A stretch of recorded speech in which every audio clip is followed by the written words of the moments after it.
Bom dia, irmãos, a paz do Senhor, uma alegria revê-los e nessa manhã tão graciosa que o Senhor nos deu, em momentos tão gostosos aqui de louvor e adoração. Vocês repararam aqui o ministério de louvor, a banda, a equipe, o ministério de adoração, repararam? Vocês repararam bem? Repararam, não? Repararam ou não?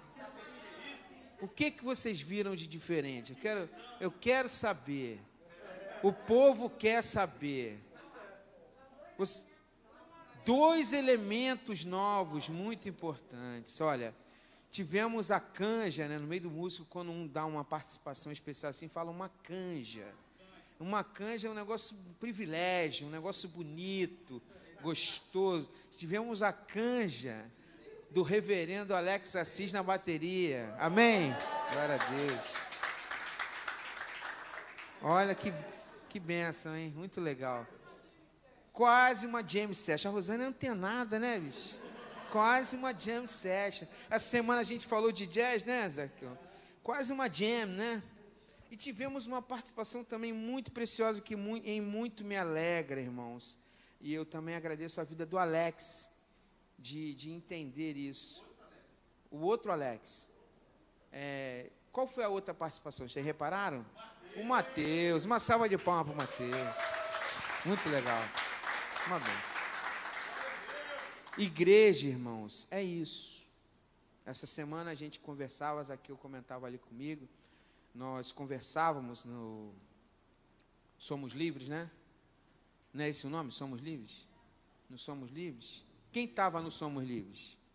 Se você não estava, você perdeu, hein? Na próxima terça tem mais. De repente, vamos voltar no assunto, hein? Hã? Opa! Amém, glória a Deus. Eu voto nesse aí, hein? Eu voto nesse. Muita pergunta, Pergunta difícil, eu vou passar para o Alex.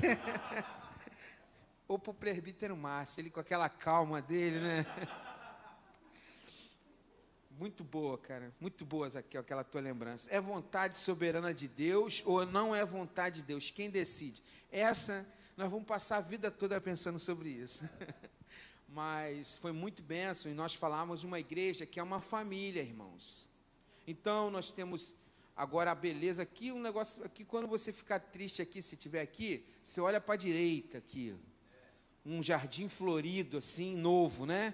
Porque tem um pessoal que já foi flor, hoje já é mais a margarida meio murchinha, né? Mas aqui você, quando fica triste, você olha para essa ala direita aqui, você vê uma beleza. Isso é a riqueza que eu explicava terça-feira. Aqui também, aqui também. Mas eu, quando fico triste, eu olho para a direita. Vocês me perdoem, tá, irmãos?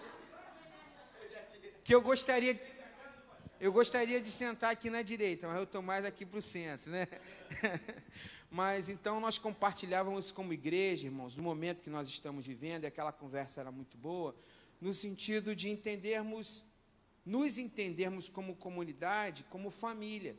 Então nós temos mais jovens, mais idosos, mais experientes, mais bonitos, um pouco menos, é assim, sabe como é que é? É uma mistura, tem o vovô, a vovó, o papai, a mamãe, o filho, o jovem, a criança. Isso é igreja. Então, a nossa construção, ela tem que ter um pensamento como igreja, como família. Como é que é uma casa? Uma casa tem criança, tem adulto, às vezes tem idoso, tem uma diversidade, e essa diversidade, ela é uma riqueza do reino de Deus. Amém, irmãos? Só que para isso, é o que Zaqueu e Cláudia comentávamos ali um pouquinho antes. Só que para isso, às vezes, irmãos, a gente tem que ser maduro. Por quê? Porque às vezes a gente tem que abrir mão de algumas coisas. Lá em casa, de vez em quando, a pia, ela gera uma mobilidade assim no pastor Lincoln Lira. O pastor Lincoln Lira, ele tem que, entendeu? Ele deixa de ser o apresentador de TV, o pastor, o contador, e ele vai ser o lavador de louça, entendeu? E ele tem que lavar uma louça lindamente, como se fosse o melhor lavador de louça de toda a estratosfera da história do planeta, entendeu? Olha aí, fica ligado, varão. E as varoas de... Não é? Deus está falando, Deus está falando. Tem alguns que Jesus tem que voltar para poder se mobilizar para a cozinha, né? Mas tem uns que ouvem mais rápido, né? E algumas esposas também têm que cuidar dos seus esposos. E às vezes o Davizinho lá, ele está numa energia que ele quer jogar bola. E eu já faz tempo, eu já pendurei a chuteira há muito tempo, né? Então, vocês estão entendendo, irmãos? Reino de Deus, amém? Amém, irmãos? Igreja é isso também. Então, às vezes as pessoas têm que entender que igreja é isso também. Por quê? Porque nós estamos numa construção, que é o corpo de Cristo, mas tem braço, tem perna, tem mão, tem dedo, tem pescoço, tem tórax. Assim é o corpo de Cristo. Amém? Mas hoje, irmãos, nós temos uma data muito especial, que é a data prévia da qual nós, no mundo ocidental, comemoramos o nascimento do nosso Salvador, Cristo Jesus, que comemoramos no dia 25 de dezembro. Eu gostaria de compartilhar um texto que está no livro de Gálatas, capítulo 4, no verso 4. Abra sua Bíblia rapidamente aí.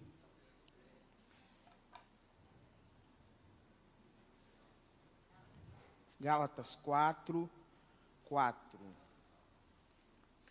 Gálatas, Efésios, Filipenses, Colossenses, Tessalonicenses. Gálatas 4, 4. Não é? Essa Bíblia é grande, né? O cara vai na rua mostrando, né? Que é crente.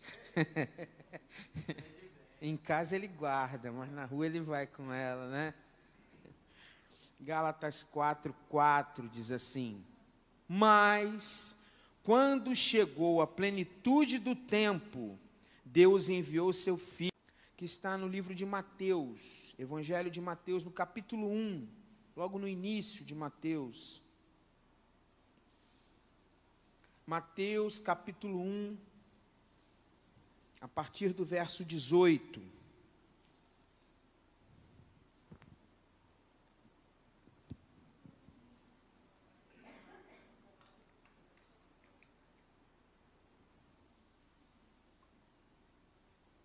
Mateus 1, 18, diz assim: foi assim o nascimento de Jesus Cristo. Maria, sua mãe, estava prometida em casamento a José, mas, antes que se unissem, achou-se grávida pelo Espírito Santo. Por ser José, seu marido, um homem justo, e não querendo expô-la à desonra pública, pretendia anular o casamento secretamente. Depois de ter pensado nisso, apareceu-lhe um anjo do Senhor em sonho e disse: José, filho de Davi, não tema receber Maria como sua esposa, pois o que nela foi gerado procede do Espírito Santo. Ela dará à luz um filho, e você deverá dar-lhe o nome de Jesus, porque ele salvará o seu povo dos seus pecados. Tudo isso aconteceu para que se cumprisse o que o Senhor dissera pelo profeta: a virgem ficará grávida e dará à luz um filho, e lhe chamarão Emanuel, que significa Deus conosco. Amém? Senhor, obrigado pela tua palavra. E nós queremos te ouvir, Senhor. Fala aos nossos corações. Fala através do teu Santo Espírito aquilo que tu queres ministrar em nossas vidas nesta manhã. Nós estamos prontos. Tira qualquer distração, falta de foco, para que possamos compreender a tua palavra em nós. Vem com teu reino sobre nós, em nome de Jesus. Amém. Nós estamos, no Sermão do Monte, na oração do Pai Nosso. No entanto, como estamos numa data prévia do Natal, trouxemos uma palavra que tem a ver com o contexto desse momento. Como foi falado aqui, vivemos um momento muito difícil na sociedade, né? A sociedade parece que ela está sendo confrontada, todos nós estamos sendo confrontados em relação às nossas perspectivas. Eu ontem conversava com Michele sobre o futuro, assim, a gente conversava e muitas coisas eu não sei responder, irmãos. Eu não sei o que vai ser, eu não sei. Ela trabalha na Fundação Oswaldo Cruz, e aí nem ela sabe muita coisa. Vai ter a vacina? Não vai? Vai ser obrigado? Todo mundo vai se vacinar? Se houver a vacina, quanto tempo vai durar para vacinar todo mundo? Não vai vacinar todo mundo? Não é obrigado? Não é obrigado? E vai voltar o comércio? Sabe onde tem que estar nosso coração? No Senhor. Porque se a gente for pensar nessas coisas, são muitas dúvidas, são muitos questionamentos, muitas angústias, muitas diferenças políticas, decisões, polarizações. E isso tudo nos faz, muitas vezes, o nosso coração ficar instável. E a nossa perspectiva, ela deve ser direcionada em estar no centro da vontade de Deus. E essa época é uma época, como eu comentava há poucos dias atrás aqui, é uma época de reflexão. Nós estamos numa semana que é a semana que é comemorado o Natal. E é muito bom e propício falarmos sobre isso, porque as pessoas parece que elas ficam anestesiadas. Você vai no supermercado, eu fui essa semana, o supermercado lotado, maior confusão, parece que o mundo vai acabar. Por quê? Porque as pessoas parecem que têm uma fuga. Elas buscam nessa data uma fuga, uma festança, não sei o quê. Para quê? Para distrair uma realidade de que a nossa vida não está nas nossas mãos. A nossa vida está nas mãos do Senhor, ou deveria estar nas mãos do Senhor. Não é a pandemia, nem o vírus do Corona-19 que vai fazer com que os nossos caminhos sejam direcionados. É o Senhor quem vai direcionar a nossa vida. Porque um dia, há 2020 ou 2026 anos atrás, um menino nasceu. O Senhor Deus implementou o seu reino com uma missão de resgate ao ser humano. Com uma missão de resgate. Sabe aqueles filmes que os caras vão numa missão, numa espaçonave, para salvar a Terra? Já viram um filme com essa temática? A Terra vai acabar, está acontecendo não sei o quê, uma ficção científica, um mundo não sei o quê, está buscando uma alternativa. Aí tem uma missão. Sabe o que muitas vezes aquilo representa? Um sentimento dos roteiristas, dos homens de cinema, das pessoas que são, às vezes, hollywoodianas e têm princípios protestantes na América. Sabe o que aquilo significa? Que um dia houve uma missão de resgate do ser humano. E essa missão, ela foi cumprida porque um menino nasceu. Um menino nasceu. E é muito legal, porque alguns anos atrás, Deus falava comigo nesse texto, e Ele me trazia duas revelações muito bacanas que eu queria compartilhar com os irmãos, para que aprendêssemos sobre a importância disso, dessa coisa do menino nasceu. A Bíblia diz que Jesus é o segundo Adão, porque lá atrás, no Éden, começou um plano de Deus em relação a nós, seres humanos. Ele criou. Mas quando ele criou Adão adulto. E quando Jesus veio, ele veio de uma forma diferente. Qual foi a forma diferente? Jesus foi criança. Quando você lê o Brennan Manning, você vai perceber que o Brennan Manning ele faz um comentário naquele livro Assinatura de Jesus, de que Jesus tem um olhar. Semana passada tinha o Heitor aqui, né? E o Heitor ele estava articulando aqui de uma forma que o foco era o Heitor. Mas por quê? Porque Jesus nos ensinou que o reino é das crianças. Mas por que Jesus tinha uma sacação sobre criança? Porque Jesus foi criança. Adão não foi criança. Então a primeira percepção que nós devemos ter é que o Brennan Manning ele chama a atenção de que Jesus tinha um olhar sobre as crianças, porque na história do povo de Israel, eles não davam muito valor para as crianças. Criança era um peso. Criança e mulher. não era nem contado. Mulher tinha uma função que muitas vezes vem à discussão, vem à tona hoje em dia, que a mulher tinha uma percepção, uma funcionalidade, entre aspas, apenas de reprodutora, e a criança tinha aquela coisa de uma fase que ela era muito mais um custo do que uma mão de obra, porque o mundo antigo pensava o ser humano muito como mão de obra, de trabalho, para a sua própria subsistência. Então, a partir de Jesus, pelo fato dele ter sido criança, há um olhar espiritual sobre as crianças.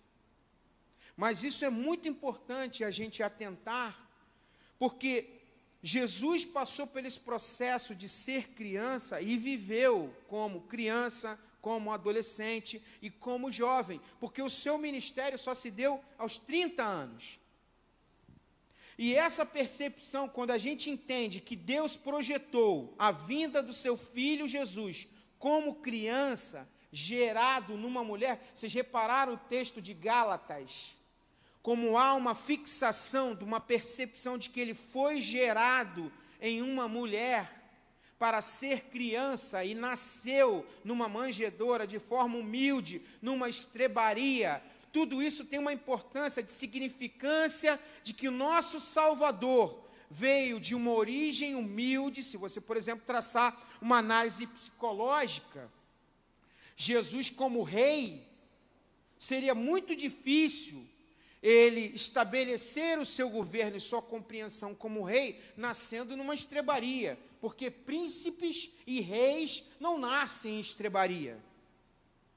Mas Deus traz esse exemplo para nos ensinar de que na humildade, de que na simplicidade há uma riqueza dos céus, e de que ele confunde, muitas vezes, o estabelecimento da estrutura terrestre, do sistema em que vivemos aqui.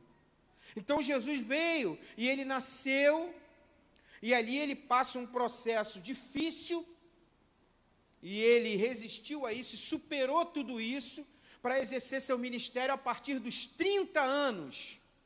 Então ele viveu família. Ele foi educado por seus pais. Em algum momento José não aparece mais nessa narrativa. Existe a possibilidade de Maria ter ficado viúva. A Bíblia não cita, mas ali nesse processo inicial há uma fundamentação muito importante do estabelecimento seguinte: Jesus nasceu entre nós. Deus o enviou no estabelecimento de ser gerado pelo Espírito Santo em Maria e nasceu e viveu entre nós. E nesse processo começa algo muito interessante, que tem um exemplo na vida de José muito importante. Maria estava prometida para José. E na lei judaica, o noivado é diferente. Vocês aprendem isso aí, que vocês estão jovens, negócio de namoro e de noivado, então já fica ligado. Quem quer namorar, quer noivar, quer casar, fica ligado. O noivado nos judeus naquela época lá mais antiga, o noivado era mais importante que o nosso hoje. O noivado hoje, aqui nos dias atuais, é meio assim, qualquer nota, né? Mas lá não era não. Quando ficava noiva, tá rindo, viu que ele começou a rir? Tá vendo? Qualquer nota é palavra de músico, né? Qualquer nota. Hoje é meio qualquer nota, né? Noiva, assim e tal, mas qualquer nota, né?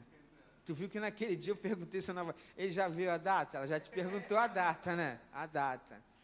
Mas o noivado tem que ter uma data. Por quê? Porque é compromisso. Naquela época, quando noivava, já era marido e mulher. Só não tinha a relação sexual.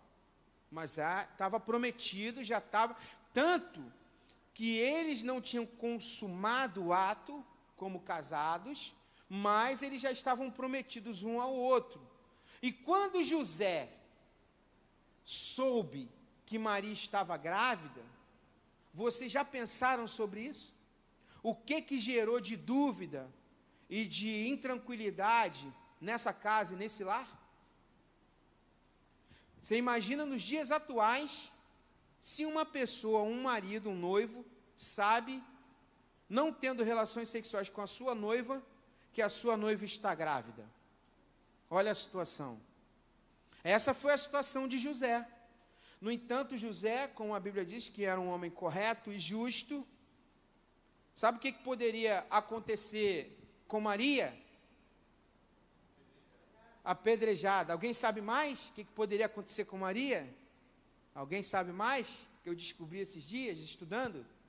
Maria era filha de sacerdote. Alguém sabe aqui, filha de sacerdote, o que acontece nessa época? Pega como adúltera. Alguém sabe? Queimada no fogo. Sentiu a pressão de José? O que José fez?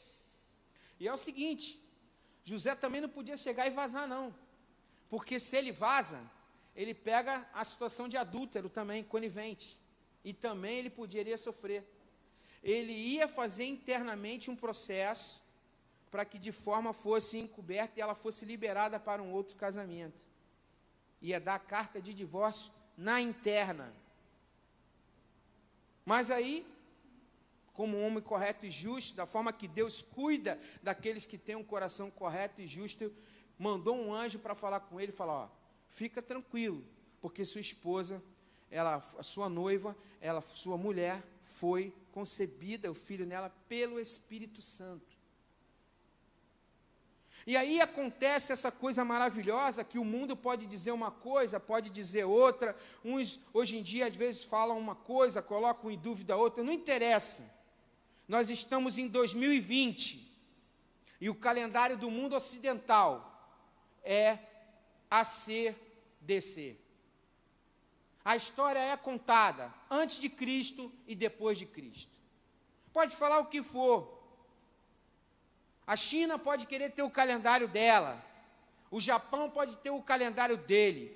O judeu ortodoxo pode ter o calendário dele. Eles vão andar tudo sozinho, porque a terra, na sua maioria, anda no calendário, porque o menino nasceu. Aquilo que era estabelecido quando Jesus fala, que venha o teu reino, na oração do Pai Nosso.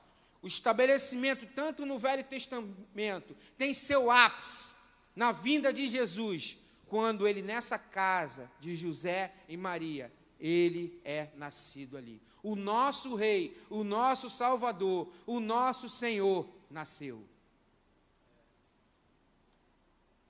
E há algo interessante, irmãos, que eu queria compartilhar aqui nesta manhã, nesse nascimento. Eu não quis ser muito extenso na leitura, mas quando Jesus estava ali nesse processo de nascimento, houve um reboliço no sentido de reino. Houve um reboliço histórico retratado na narrativa bíblica de alguns fatos muito interessantes que eu gostaria de chamar a sua atenção. Porque isso é muito importante para quando nós entendemos igreja, para que nós possamos entender reino de Deus, para que nós possamos entender a oração, venha o teu reino. Porque quando nós oramos o Pai Nosso e nós proclamamos, venha o teu reino, nós precisamos entender que reino é esse. É um reino que estabelece que o grande rei vai nascer, mas muitas vezes o seu próprio povo não o reconhece.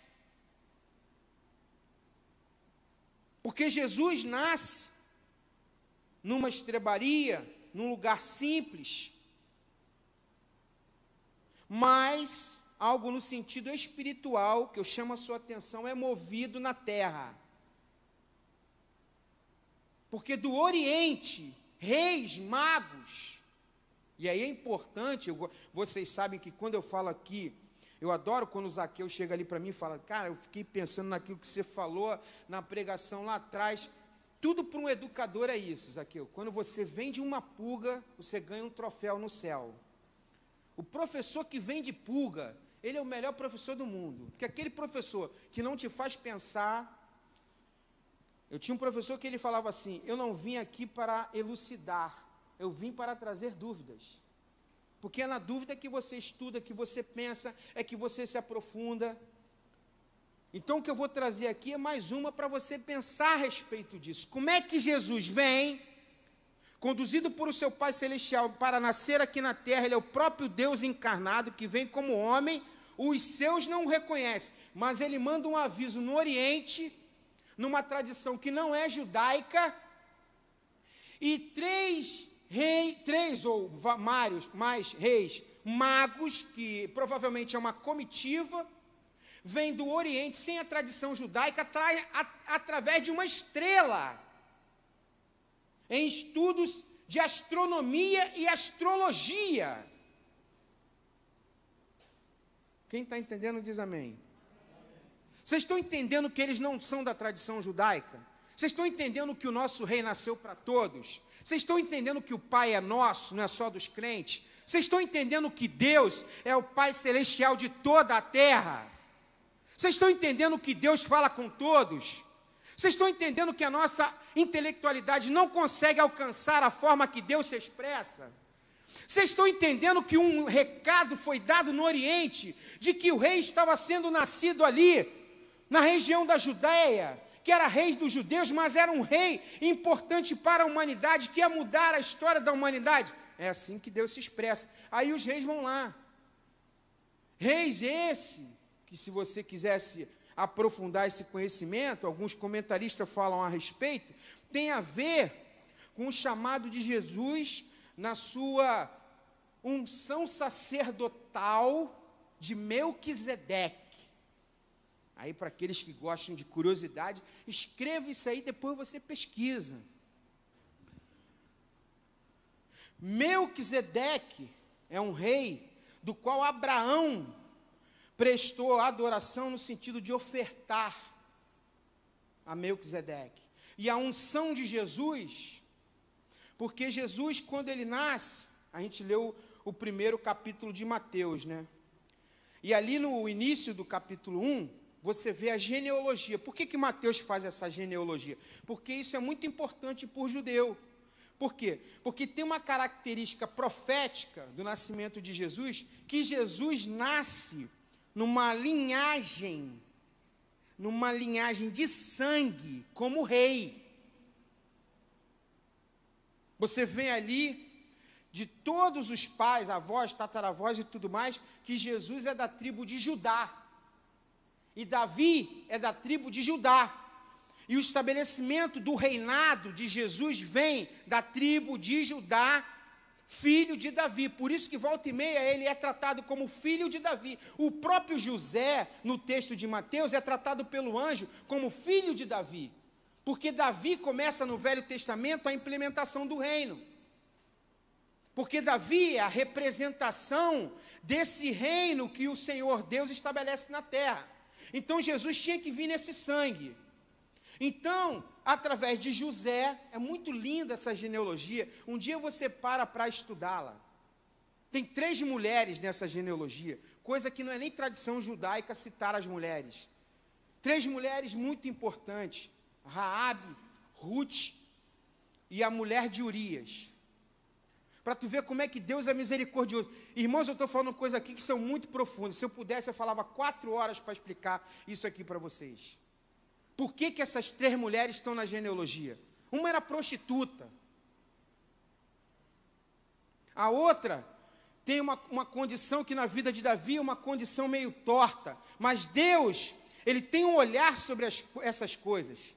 Em renová-las, em transformá-las, em trazer misericórdia, em trazer graça. Então, sobre o nascimento de Jesus, há uma graciosidade da parte do Pai Celestial de entender essa genealogia e vai até José. Sangue real tem Jesus. Mas se Jesus é rei, como é que ele vai ser sacerdote?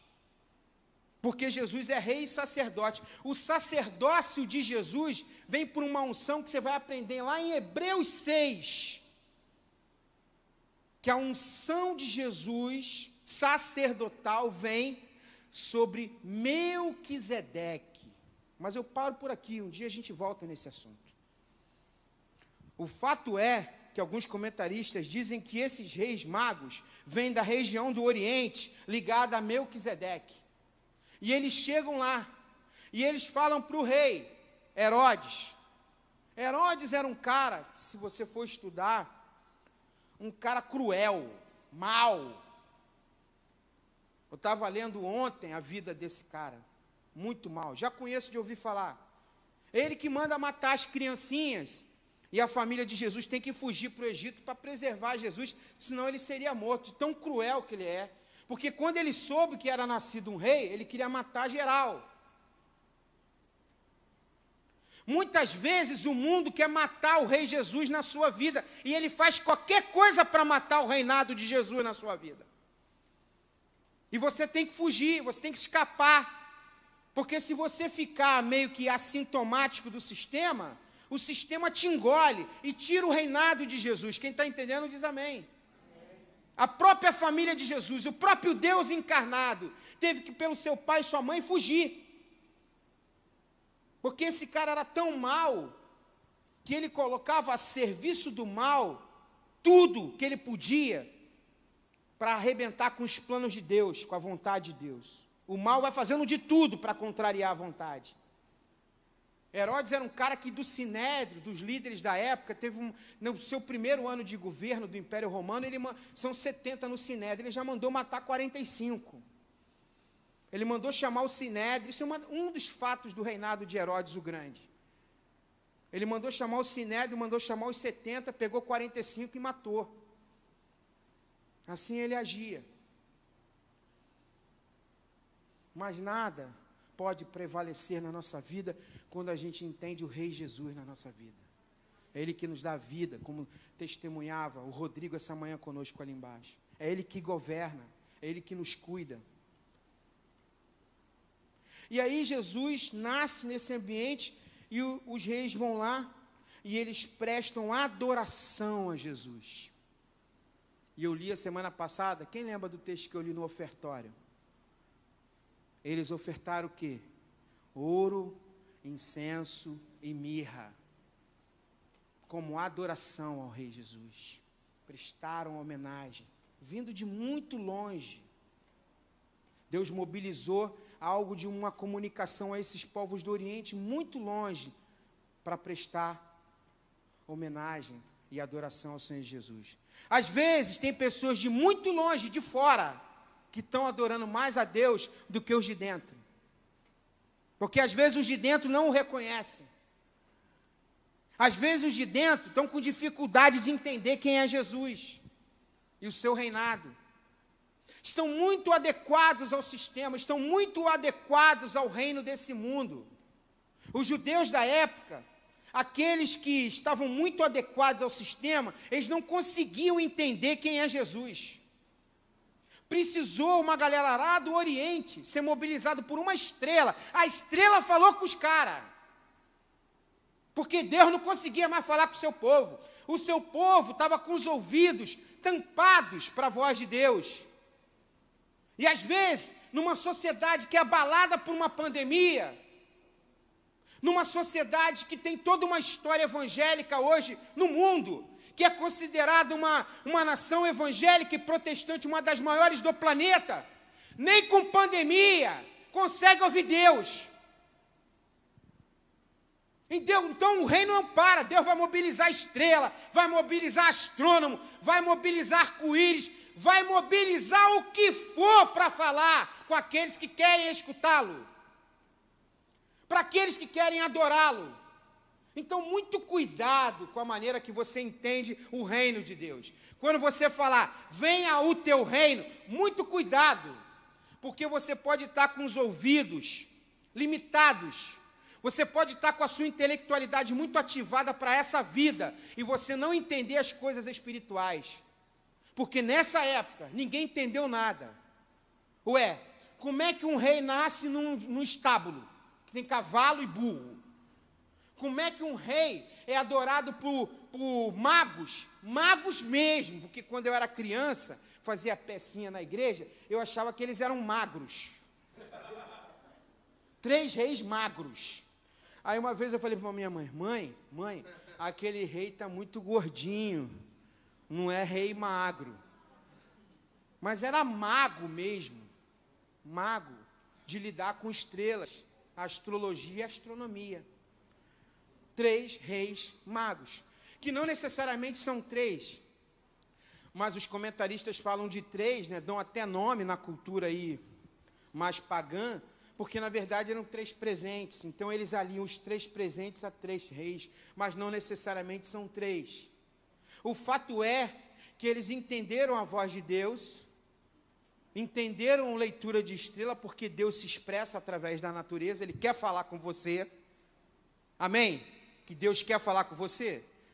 Deus quer falar com a gente, é que às vezes a gente não consegue escutar, mas Ele quer falar, e aí Ele mobiliza a estrela, só que eles vão lá em Herodes e dão uma dica para Herodes, e Herodes manda perseguir, e aí eu queria trazer algo muito lindo, que essa vida de Jesus nasceu. Eu me lembro em alguns textos, quando alguns perguntam assim, mas inteiro, pode alguém oriundo de Nazaré ter alguma coisa a acrescentar? Isso tudo, irmãos, vai autenticando esse reino. Esse reino, ele é estabelecido na nossa vida, independente de onde a gente nasceu, independente de onde a gente foi criado, independente da sua história. Aquilo que Deus quer fazer na sua vida é transformação. Aquilo que Deus quer fazer na sua vida, Ele pode partir do zero. A qualquer momento que você falar, Senhor, me muda, me transforma, Ele vai mudar, Ele vai transformar, Ele vai te aperfeiçoar, porque o nosso Deus é um Deus assim, gracioso e maravilhoso, de complicar as estratégias humanas, de trazer um rei que nasce numa estrebaria, que é criado em Nazaré, num lugar humilde. Nazaré é uma vila, irmãos, que não tem 500 pessoas. Como é que uma pessoa que nasceu numa vila, que tem 500 pessoas, vai mudar a história da humanidade? Esse é o nosso Deus, esse é o nosso Jesus, que age na nossa vida. E aí esse tempo, o grande ensino que eu queria trazer desse Natal, do nascimento de Jesus para as nossas vidas, é que Ele é o Cordeiro de Deus. Porque tudo isso, todo esse nascimento, todo esse projeto lindo da pessoa de Deus, na família de José, na família de Maria, gerado por Maria, tudo isso tem aqueles 30 anos ali, né?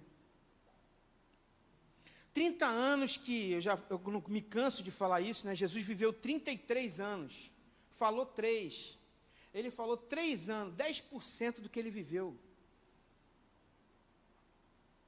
Então essa é a preciosidade desse convívio familiar, sendo preparado como Cordeiro de Deus. E aqui eu estou indo para o final e chamo muito a sua atenção para deixar esse recado nesse Natal. O Cordeiro de Deus é nascido numa família e fica ali por 30 anos calado. Muitos desconhecem por que Jesus se aborreceu naquele dia no templo. Conhecem essa passagem?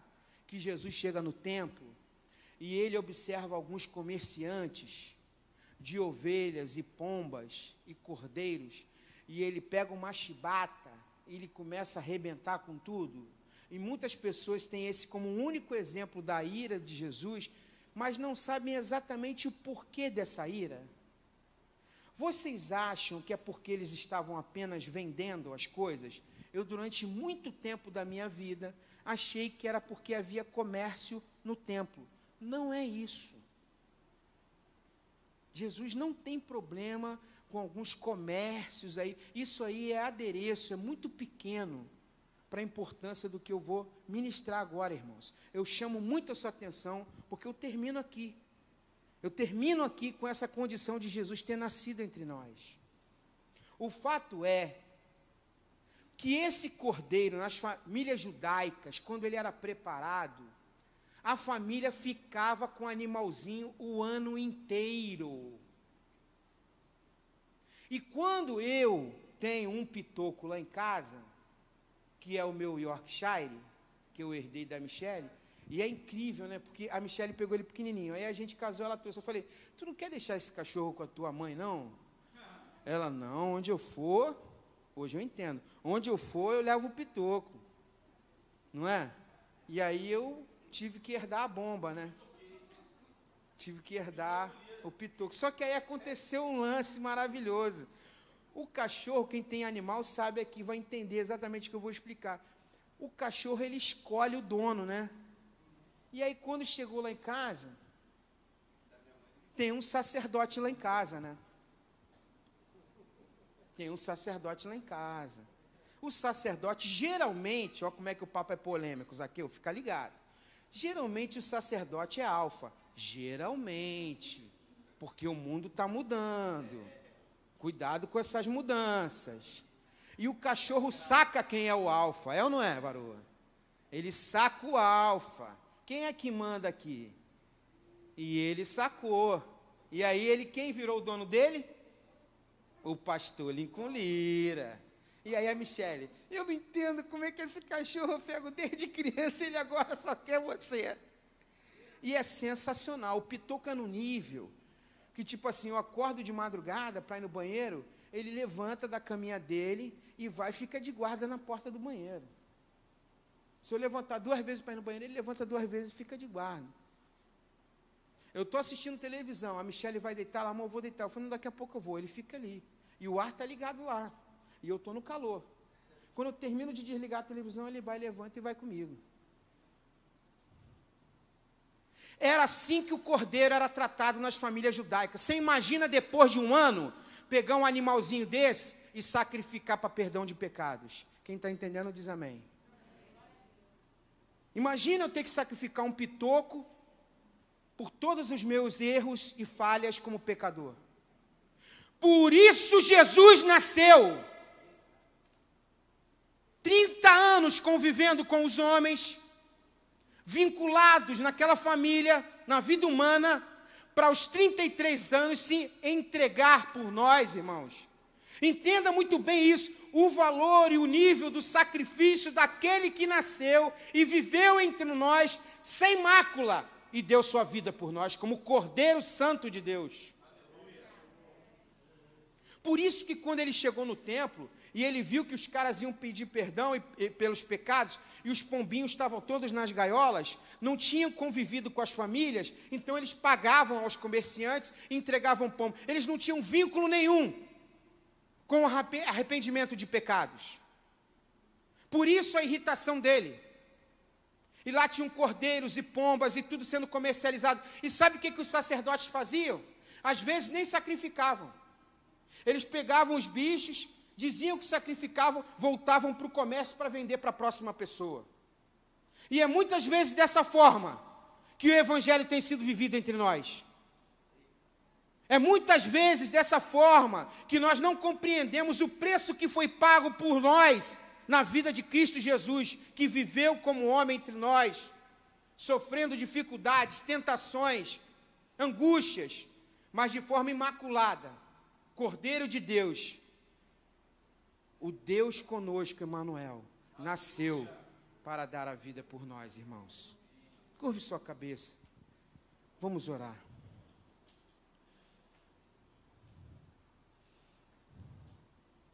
Oh, Senhor Jesus, obrigado pela sua vida entregue por nós. Obrigado pelo seu sacrifício. Porque um dia, eu creio, nós nos encontraremos, Senhor. Verei a tua face para te agradecer, Senhor, pelo seu sacrifício, pela minha vida, Senhor. Eu não sou merecedor, Senhor. Eu sei o vínculo que tu tiveste conosco, Senhor. De uma vida vivida entre nós, Senhor, sem pecado, em amor aos seus discípulos, à sua família, a cada um de nós. E eu tento entender o tamanho dos pecados que tu carregaste naquela cruz, Senhor. O preço do seu sacrifício como Cordeiro Imaculado. Porque um dia tu nasceu entre nós. E eu tento imaginar a sua vida como criança, como adolescente, sujeitando a seus pais, compreendendo aquele tempo de espera para trazer a grande novidade de vida até nós. Obrigado, Senhor. Obrigado pela sua vida, Jesus. Louvado seja o teu nome. Engrandecido seja o teu nome. Tu és rei. Tu és rei. Glórias a ti, Senhor. Nós te louvamos. Em nome de Jesus. Obrigado.